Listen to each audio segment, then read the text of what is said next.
AW60, August Wilson, in 1 minute. King Hedley II is the 8th play written in Wilson's American Century cycle. In 1985, a scarred vacant lot in the Hill District is home base for King, newly out of prison and selling stolen refrigerators to fund a video store dream. Reagan-era trickle-down never reached these streets, leaving survival entwined with violence and fragile hope.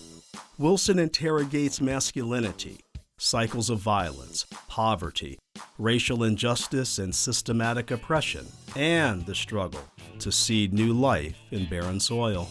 King Hedley II premiered in 1999 at Pittsburgh Public Theater and hit Broadway in 2001. AW60, August Wilson, in 1 minute.